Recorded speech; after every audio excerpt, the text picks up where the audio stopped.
Sa isang maliit na baryo sa paanan ng bundok, may isang matandang karpintero na ang pangalan ay Mang Lito. Mahigit 50 taon na siyang gumagawa ng muwebles, mga mesa, kabinet at higit sa lahat mga upuan.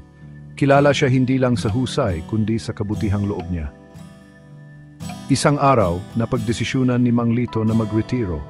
Pagod na ang kanyang mga kamay at malabo na ang kanyang paningin. Isa na lang ang natitirang order, isang kahoy na upuan para sa isang batang guro na si Ma'am Clara, bagong lipat sa pampublikong paaralan. Habang ginagawa niya ang upuan, napansin ni Mang Lito ang isang maliit na bitak sa kahoy. Maari naman niya yung balewalain, halos di makita. Pero huminga siya ng malalim, itinabi ang piraso at nagsimula ulit.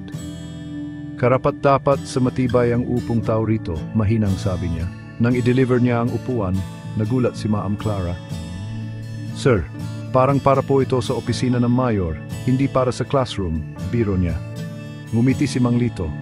Hindi lang ito upuan. Baka may isang batang nangangarap na umupo riyan.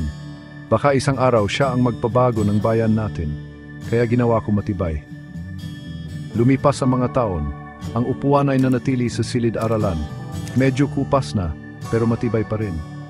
Maraming bata ang naupo roon, kabilang na si Elias. Isang batang tahimik, kapos sa buhay, pero mahilig magbasa habang nakaupo sa upuang iyon.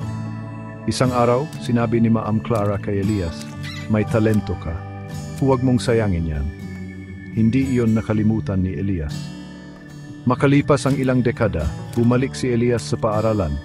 Hindi na bilang estudyante, kundi bilang panauhing tagapagsalita. Isa na siyang doktor at nagtatayo ng ospital sa kanilang bayan. Humiling siyang makita ang lumang silid-aralan. Nang makita niya ang upuan, ngayoy kupas at may gasgas, ngumiti siya at nagsabi, "Dito umupo ang mga pangarap ko noong wala pa akong kahit ano." Aral ng kwento. Kahit maliit na bagay, kapag ginawa ng may puso, maaring maging pundasyon ng tagumpay ng iba. Huwag maliitin ang kabutihang ginagawa kahit walang nakatingin.